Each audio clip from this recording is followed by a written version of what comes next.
If I can have your attention, please. We're about to begin the service. Dr. Richard Zusman. For those of you present at the chapel, if you have a cell phone with you, please place it in the silent mode or turn it off completely. That would be appreciated. We also want to welcome people who are viewing the funeral remotely. Officiating this morning will be Rabbi Nancy Landsman.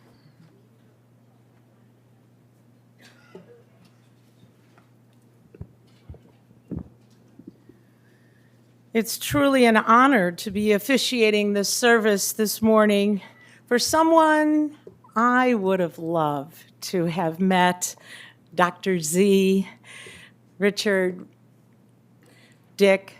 You called them lots of different names, right? He had a lot of names. Richie.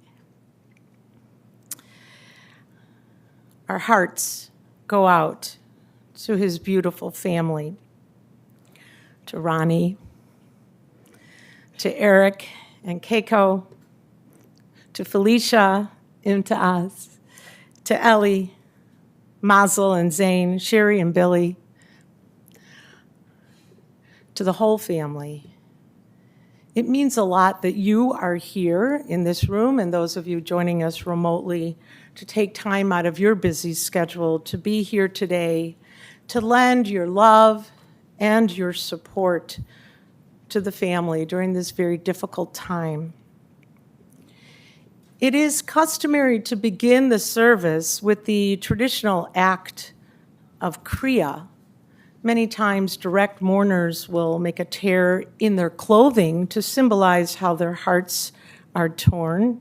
In lieu of making a tear in their clothing, direct mourners, and you all have them, Ronnie, Eric, and Felicia, and Sherry, if you could just stand right at your place. The four of you have been given ribbons, and it's only children who have this Kriya ribbon pinned over their heart.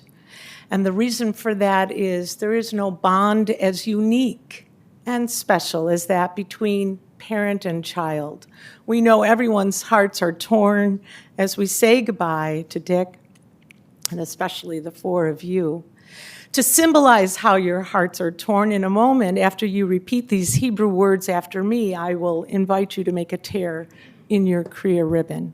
So if the four of you can repeat after me these traditional words that we say, Baruch Atah Adonai Eloheinu Melech HaOlam Dayan HaEmet. These words mean, praised are you, eternal our God, ruler of the universe, judge of truth. From the bottom of the ribbon up towards the circular button, you'll need two hands. You make a tear. You can tear it a little. You can tear it as far up towards the circular button as you would like. Sometimes these ribbons tear very easily and sometimes not so easily, so the person next to you might need a little help.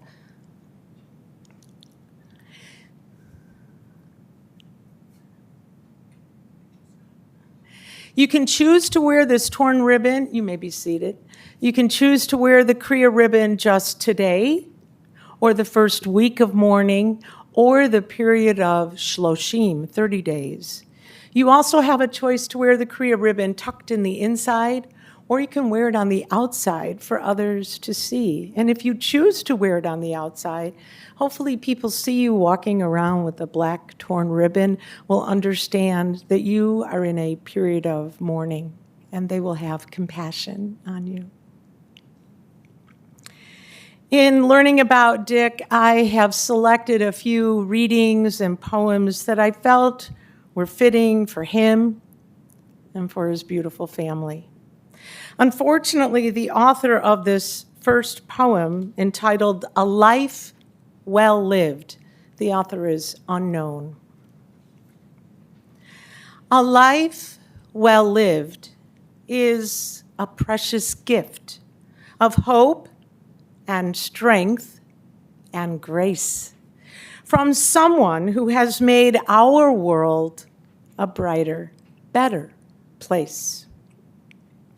It's filled with moments sweet and sad, with smiles and sometimes tears, with friendships formed and good times shared and laughter through the years. A life well lived is a legacy of joy and pride and pleasure, a living, lasting memory our grateful hearts will treasure.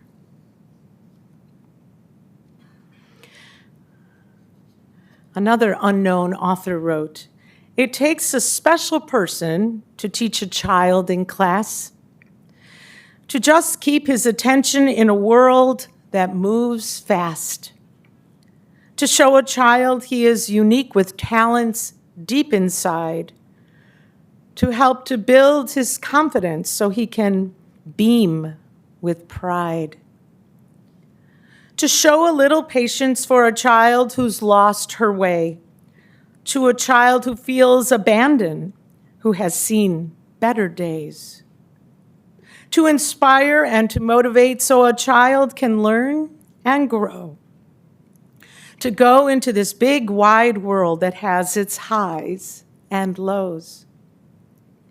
You are a special person. You always give your best.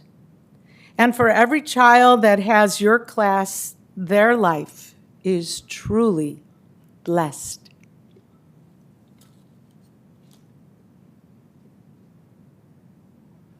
In his teaching, Dr. Z made an impact on so many, probably countless of students.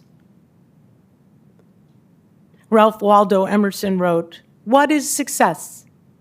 To laugh often and much, to win the respect of intelligent people and the affection of children, to earn the appreciation of honest critics and endure the betrayal of false friends, to appreciate beauty, to find the best in others, to leave the world a bit better, whether by a healthy child, a garden patch, or a redeemed social condition, to know even one life has breathed easier because you have lived. This is to have succeeded." I think everyone can agree that Dr. Z, Dick, Richard, whatever you called him, he succeeded in so many ways, on so many levels. And I think coming here today to say our final farewell is difficult. I don't know that anyone is really fully prepared to let go, to say goodbye. When we love someone so much, we want more time. And so many look for comfort and often find comfort when turning to the book of Psalms. Esa enai el harim me'ayin yavo ezri, Psalm 121. I will lift up mine eyes unto the mountains. From whence shall my help come? My help cometh from the Lord, who made heaven and earth. He will not suffer thy foot to be moved. He that keepeth thee will not slumber. Behold, he that keepeth Israel doth neither slumber nor sleep. The Lord is thy keeper. The Lord is thy shade upon thy right hand. The sun shall not smite thee by day, nor the moon by night. The Lord shall keep thee from all evil. He shall keep thy soul. The Lord shall guard thy going out and thy coming in from this time forth and forever. In your service folders, you find the 23rd Psalm. I think this psalm speaks to all of us, regardless of our faith. So I'd like to invite all of you here, as well as those of you joining us on the live stream, to join with me in reciting the 23rd Psalm. The Lord is my shepherd, I shall not want. He maketh me to lie down in green pastures. He leadeth me beside the still waters. He restoreth my soul. He leadeth me in the paths of righteousness for his name's sake. Yea, though I walk through the valley of the shadow of death, I will fear no evil, for thou art with me. Thy rod and thy staff, they comfort me. Thou preparest a table before me in the presence of mine enemies. Thou anointest my head with oil. My cup runneth over. Surely goodness and mercy shall follow me all the days of my life, and I will dwell in the house of the Lord forever. Dick was blessed with such a loving family, extended family. So many people, I think, wanted to be part of his family, and in many ways felt that they were. An unknown author wrote this poem entitled, "The Greatest Gift." One of the greatest gifts that life can give to anyone is the very special love that families share. As years go by, it's good to know that there will always be certain people in our lives who care. For there are countless things that only families have in common, and memories that no one else can make. And these precious ties that bind a family together are bonds that time and distance cannot break. How fortunate we are when we have relatives to love us. It makes the world a happy place to be. Few gifts in life will last as long or touch the heart as deeply as the very special gift of family.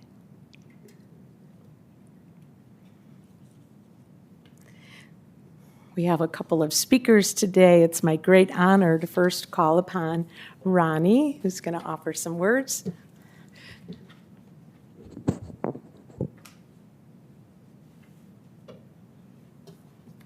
Thank you, everybody. The words I have are actually from a friend of ours who could not come, Pat DeVito, and I'd just like to share his feelings and their family's feelings of Dick. Dick was my best friend and the brother I never had. We met 52 years ago when I started a position at Rhode Island Department of Education that was similar to the one that Dick held in Massachusetts. And when I found out about that, I called him to see if he could offer any advice. And he immediately invited me to come visit with him. We talked for hours about the work and our lives, finding many parallels in our outlooks on life and our childhood experiences. We soon found that we attended many common meetings and conferences while representing our respective states. Our families became close as well, and 2 years after we had met, we had a bet going which one of our daughters would be born first. I lost the bet as Felicia was born 2 weeks before our Melissa. When Dick and me, being big gamblers, of course, I had to pay up. The bet was for coffee and tea and a muffin. We had great fun over the years and shared both the good and the bad times. He was always there for me, and I for him, and that was really him. Then in 2003, we were both retiring from our positions at the time, and we decided to actually do what we had talked about many times, start a consulting business in educational evaluation and student assessment. It was the highlight of our professional lives. AEC did very well with contracts in Los Angeles, Minnesota, Vermont, and Connecticut, among others.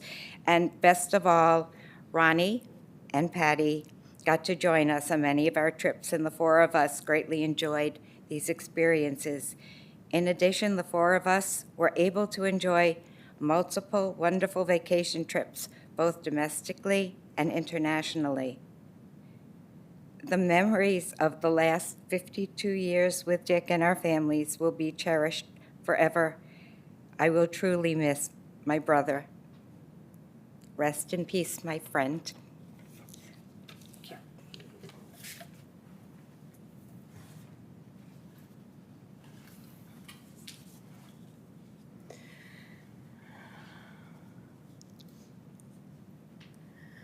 And now it's my great honor to call upon Eric and Felicia.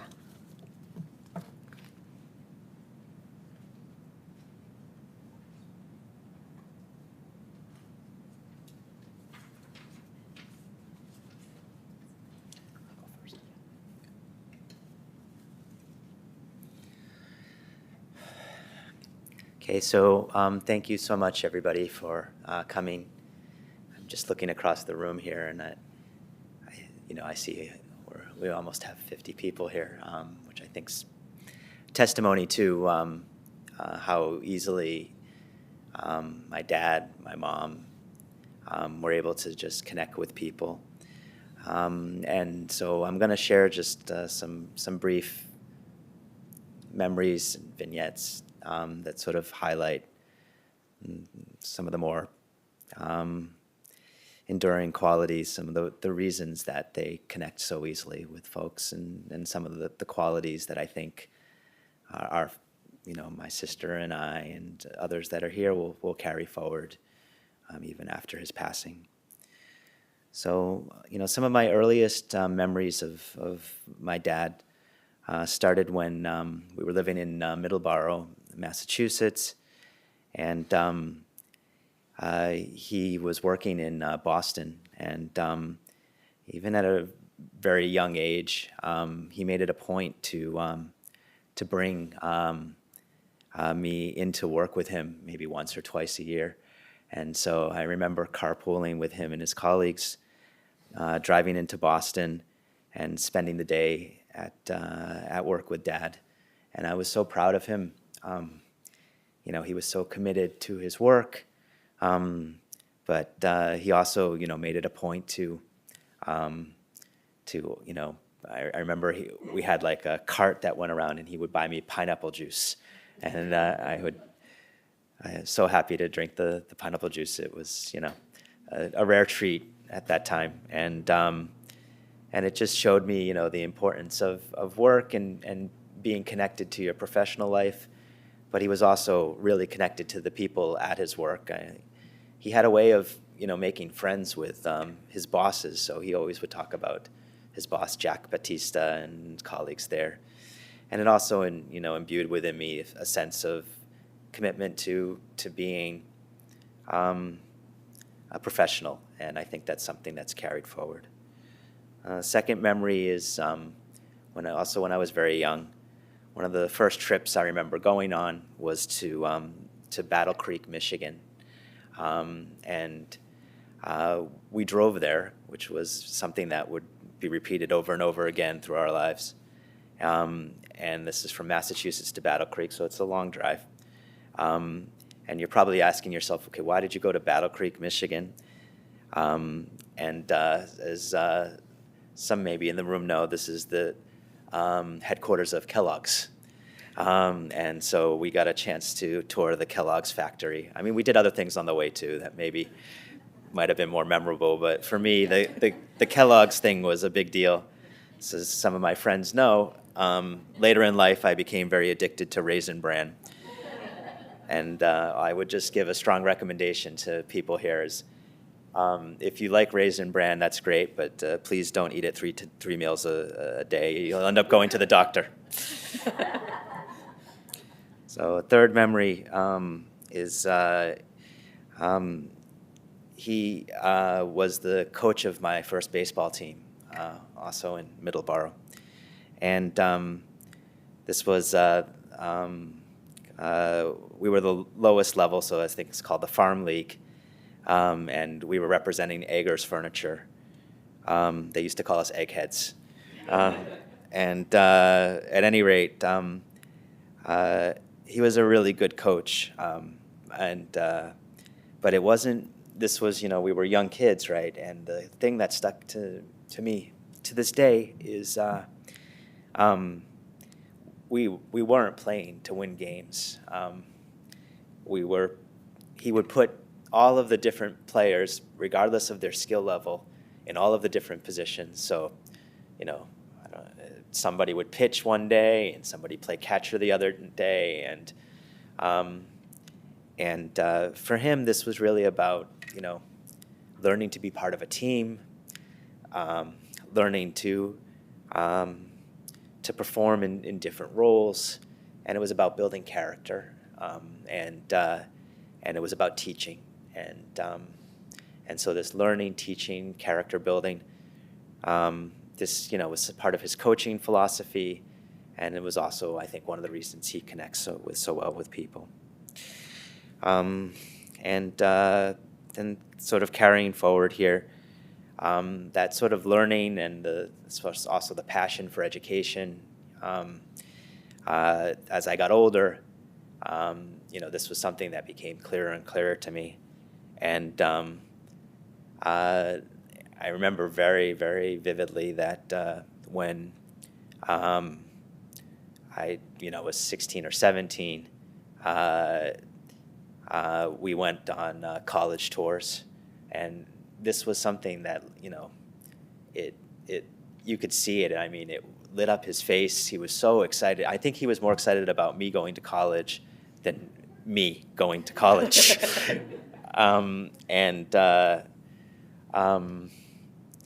We took some really great trips to places, Rutgers and Hofstra and Clark University, my friends, UMass, my friends Martin and Mark are here. And Martin went on some of the trips with me, and I think my dad tried counseling many other people on how they should prepare for college. And maybe this is also why he went into the consulting business a little bit later too. But I mean, it's carried over. He's still even up until sort of towards the end of his life, he was so proud of us going to school, and Felicia got into Cooper Union, and I went to Rutgers and Texas and UCLA. And I mean, as you can see, that sort of left a deep imprint on me, the importance of college, because I stayed there for about 12 years or so. Maybe more, actually. And doing a PhD and all of that was, I think, something that has a direct connection to who he was and some of the qualities he embodied and some of the things he tried to pass on to his kids. This leads me to sort of my next sort of broader point is, and Felicia might bring up similar things, and the rabbis mentioned as well, but the importance of friendships, and making these sort of enduring bonds with people that were based on a sort of a pureness, a sort of, he was just a really incredibly genuine guy, and it poured out of him, and for many of you in the room here, I think that's why we have such a nice crowd here, and people have communicated with us over the past few days. He just brought people into him, and he did it not by putting a spotlight on him, but by putting spotlights on other people. And he had just a natural sense of empathy and compassion and kindness that was just amazing. I mean, he, you know, I think he had a huge circle of friends, and those friendships cut across race, class, national borders. I mean, he made friends in Japan. That's not easy to do. I've been there 19 years. I don't have that many friends. um, and and he doesn't speak Japanese. But he told them about the importance of cereal. And college. Yeah, and being part of the team. Which leads me to my last point, which is the importance of family. And I would stress here that the sort of border between friendship and family, at least in his mind, and I think for many of us that are part of his family, that border is very blurry. There's, you know, there's lots of people, you just heard from, Pat, that called him brother, uncle, even if there was no clear blood bond there. But his family was also, incredibly, incredibly important. And for those of you who are on Facebook, you might have seen a note from my wife, Keiko, about the first time that, well, maybe it wasn't the first time, but maybe the second or third time that she really officially, got to know my parents. I was in China doing research, and she was on the West Coast, but she flew out to New York to spend Thanksgiving with my family. And this was prior to 9/11, so it was possible to meet people at the gates. And so, my dad showed up, and he gave her flowers and a big hug, and I mean, I remember talking to him day or a few days after. I was in China, so maybe it wasn't so easy to communicate the day after. This was before, we could do Zooms and stuff like this. But he just said, she has such a sense of warmth and kindness, and it was, in some ways, it was physically different people, but personality, a tremendous sense of warmth that cuts across them, and he welcomed her to her family. In fact, if I remember correctly, I mean, they celebrated Thanksgiving, but I think they also took her to the family cemetery plot in Long Island to try to show her what the family really looks like. Yeah. From a distance, but anyways.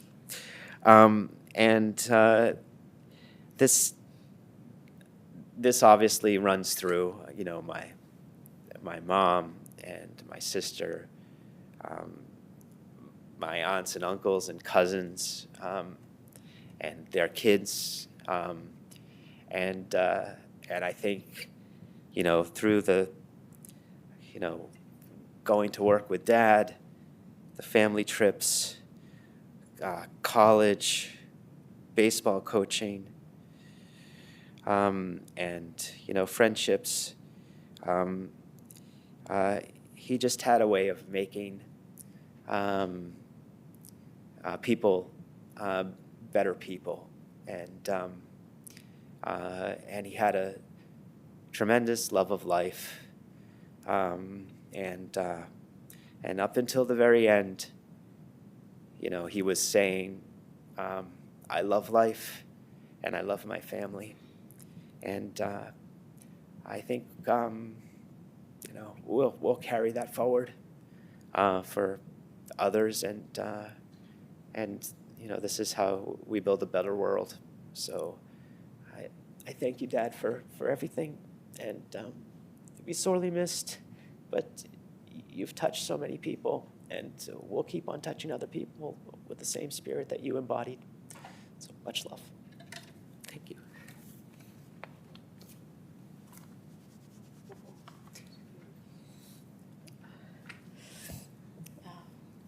My thoughts are a little bit more random and scattered, but so much of the same. I just want to start by thanking you all for coming, people coming from all over, joining us from all over.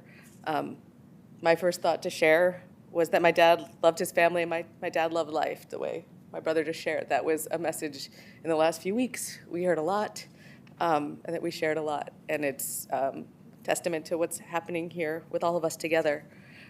I did pull together some memories. They're sort of random snippets of my life that the way my dad really influenced and helped shape me. They are around the ideas of curiosity and friendship and continuing to learn and empathy and being kind. One thing that my dad liked to share with me, like, were elements of culture and exploring the world. And I have this really beautiful memory, and that the town next door to where we grew up, actually where we ended up moving, went to the symphony. It had a symphony concert series that they would go rent a bus, and they'd meet at the Friendlies in Raynham. We were living in Middleboro, and the bus would go into Boston, and we'd see the symphony. And it was like 4 times a year, and we did this for years. And it was great because on the bus ride back, they'd raffle off gift certificates to get a free sundae. So that was lots of fun. But I remember like just so loving sitting, listening to the music, closing my eyes, and going to these concerts. And one in particular stood out that we saw. We heard Mussorgsky's Pictures at an Exhibition. And it's something we've been playing a lot in the last few weeks and listening to. It really, it's really a beautiful piece and really creates a lot of visuals, and something he gave me as a gift. As I started to grow up and I expressed my interest in art and fine arts, he got so excited because there was a Monet exhibit in Boston, and I remember him buying the tickets and it being a school night and going into Boston again. It's always Boston, I guess. And going to see this exhibit, and how special I felt that this was, this was just, there are 2 of us to go and have this time together. Baseball here, Monet here, meeting us where we were at. It was truly special. But he didn't, he did bring me into the world of sports. He shared some season tickets for the Red Sox. So I did try going to a football game, not so much my thing, sorry, but I did enjoy going to the Red Sox, where we'd sit behind third base, and many a game that we'd go, especially after you went to college. I got more of the seats. So before that, we had to share them. Stop at the little Italian restaurant, park far, far away for free, and then and sometimes leave if they weren't doing so well. I have some really beautiful memories of watching him dance with my mom. My mom's the dancer, and she introduced that to my dad.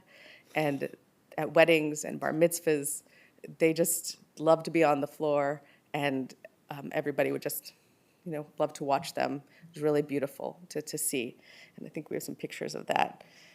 I have memories of spending the holidays with my family, my aunt, my uncle, my cousins, Jewish holidays and Thanksgiving, and driving to New Jersey and to Worcester to all be together. Driving to New York, I love driving to New York. I was meant to go there. So we'd go visit my grandparents in New York for these holidays, or out to Worcester, and great memories of that, and how much that shaped me.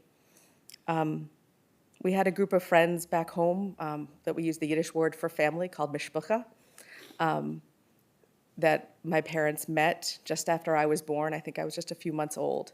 And we all had kids around the same age, Eric's age and my age, and we all grew up sort of together, lots of sleepovers and pool parties. And it was really a beautiful thing that we had this synagogue that connected us all, that we all had our bar and bat mitzvahs around the same time.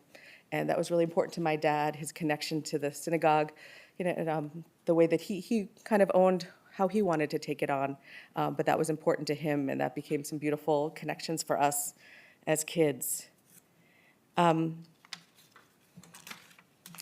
There's so many things I want to share. I want to share how my dad made us curious about the world and about travel. I remember some odd meals he would sometimes buy on the road, because he's like, let's just try it. I think that goes to a little bit to Eric and my life decisions of wanting to explore the world and get beyond where we started out and try new things. And I think we keep doing that. I think some of the key memories I do want to share are when the grandkids came into my dad's life, because there was a change there. And when Mazel was born, his first grandson, I have this, we have a video of it, it was in August, and my dad just holding this tiny little human that was not there a day before, and telling him all the sports scores. And saying, you might not know what this is now, but one day we're gonna do this together. And then Zayn came around, second grandchild, and he was there for that too, helping to take care of Mazel while we had Zayn. But he was so excited about Zayn, and for Zayn's first birthday, the whole family, all 6 of us, flew to Japan to see Eric and Keiko, because that's what you do on a first birthday. And we had a great, it was just a beautiful memory of this time, and my dad really being the patriarch of all of us together, visiting with the Katanis and being together. And then when Ellie came along, there was just a new twinkle in my dad's eye. He loves her so much, and it just made more and more trips to Japan, more and more Skype calls, now not Skype anymore, but that was a big part of his life, and learning technology, really just to be able to see your family as much as possible. With that, we've heard about his friends, and I think this room and the people joining our testament, not all of them are here today, but we've heard about, his colleague who turned into a friend and then became his business partner and will always be his friend, and his brother. There was his physician, his doctor for many years that became one of his best friend and biking partner. He has a childhood friend from when he was a little kid that he speaks to almost every day to this day. We have our babysitter from when we were growing up, who my dad became a mentor to when she started her teaching career and helped her get her first position, her foot in the door. So that we all have these stories of the way he, like my brother said, that he put the spotlight on you, and it wasn't about him, but it was about that connection. And for that, Dad, I thank you for teaching us that, and I tried to do that, and I don't, not the same way as you, but we all cherish you, we love you, and thank you for everything you've done. Thank you all for joining us to celebrate him.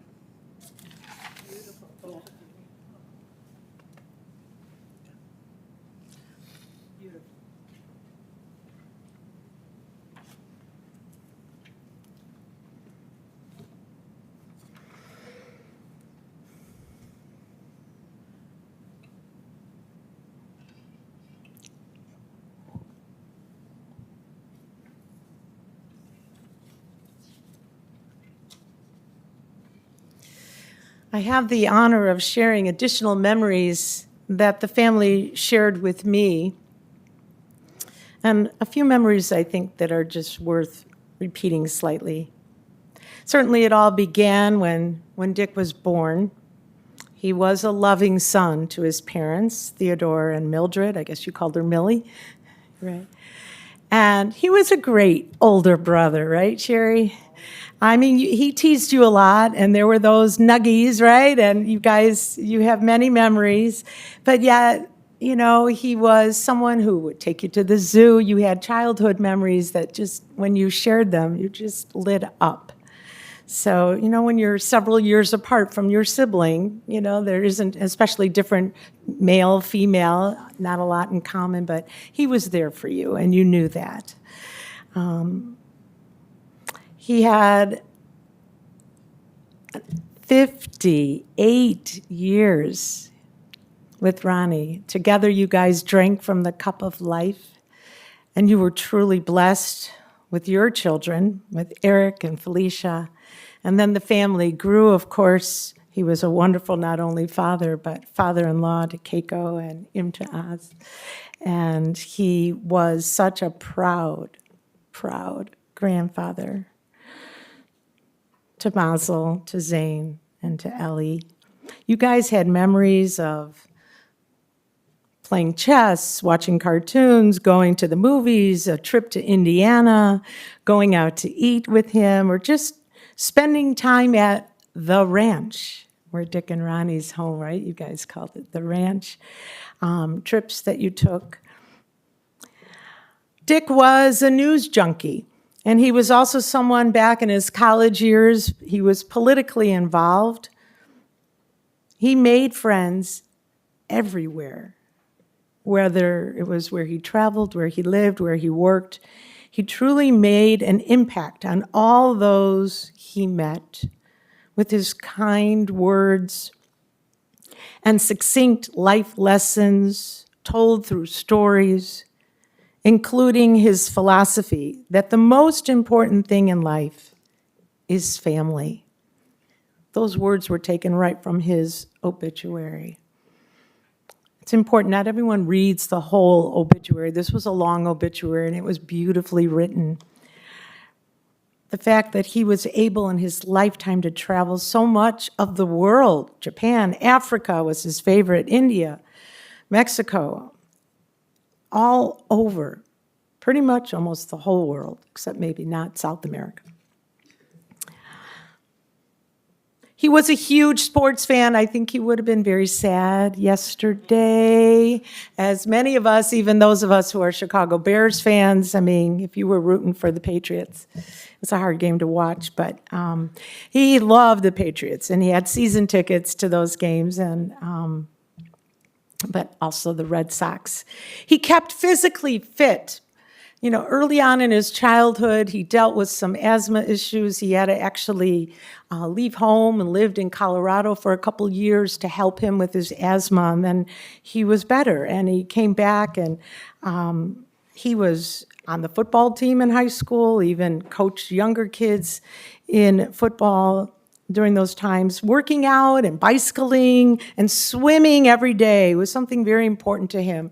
In fact, at the YMCA, where he would go swimming every day, it was like Cheers, where everybody knows your name. Everybody, the people who worked there, the people who belonged there, who worked out there, they all knew Dick. He was truly passionate about helping others in any way that he could. And he didn't need attention or any kind of awards about his way of helping others, especially at his synagogue, where he chaired the cemetery committee, where he helped with fundraisers when they played bingo. He just wanted to help keep the synagogue running, and so he did whatever he could. He truly had a big heart. He was gifted in bringing people together with his Cheshire smile and his great hugs, right? And he was enthusiastic about interacting with others and building bridges and keeping in touch with those he met throughout his entire life.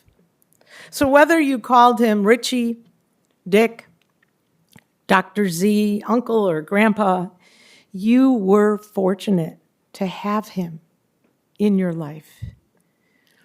And he was so blessed to have you, Ronnie, to be there at his side through thick and thin all these years.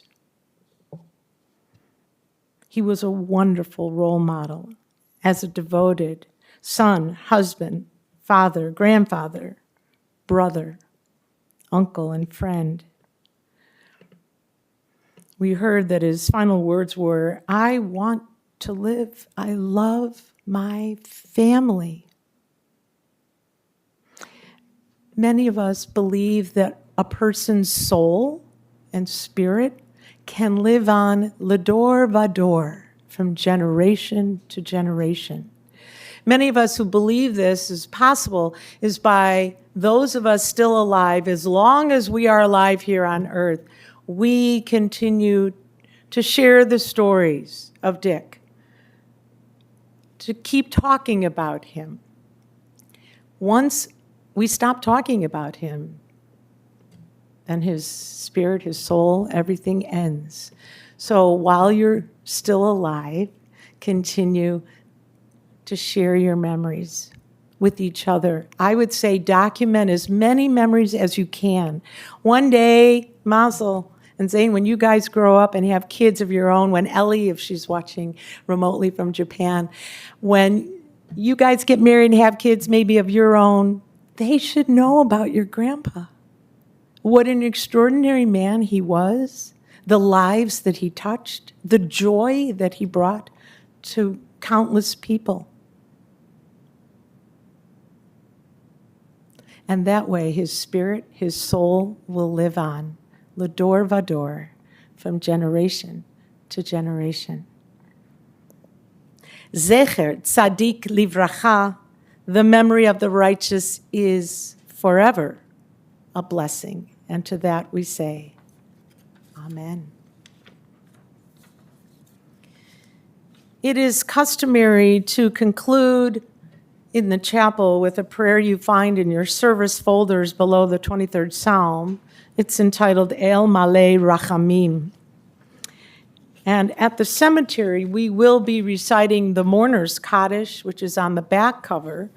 So if you will be joining us there, be sure to bring your service folder with you. It is customary to rise for El Malei Rachamim, so if you are able to rise, please rise.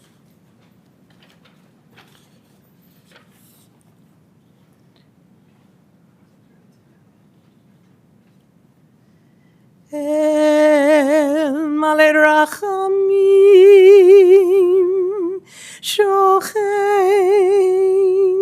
b'mromim hamsei menucha tachat kanfei hashchina Im kedoshim udorim Kizoar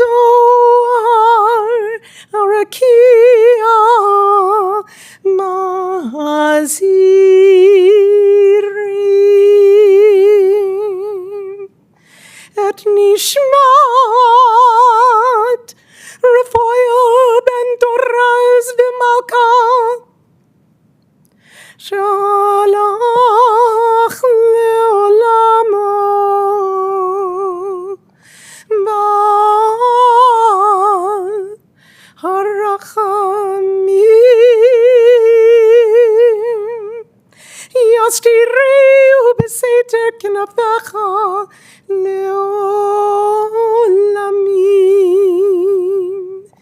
v'itzror Bitzror achayim et nishmato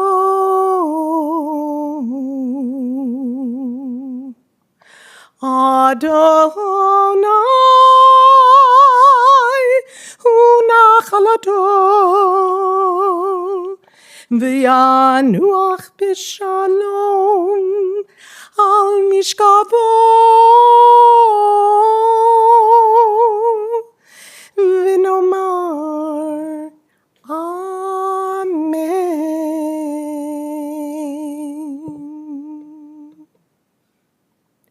Let us read the translation of El Malei Rachamim together.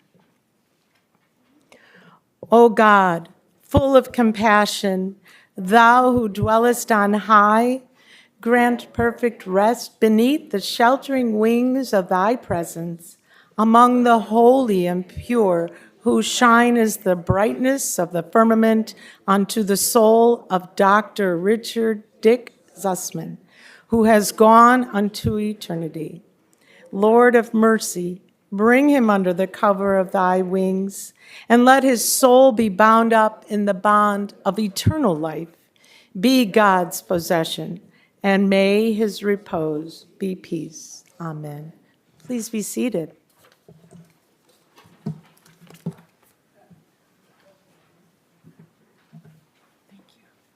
The interment will take place at Memorial Park Cemetery in Skokie. For those of you that want to join the procession, we'll make sure that you receive an orange funeral sticker for the inside portion of your front windshield, as well as a magnetic flag for the top of your vehicle. And please keep in mind two important safety features while in procession. One is to use your bright headlights and your emergency flashers. And secondly, please stay as close to the car in front of you as safety permits to avoid large gaps in the procession. The Shiva will be at the Zusman Musalier Residents in Evanston at 942 Maple Avenue, Monday upon return from the cemetery until 7 p.m. That address is listed in the service folders you received. At this time, I'm going to ask the following people to please step forward to serve as pallbearers. Imtiaz Musalier, David Shapiro, Stephen Zudiker, Marnin Foreman, Mazel Musalier, and Billy Shapiro. We'll ask everyone to please rise as the casket is escorted from the chapel.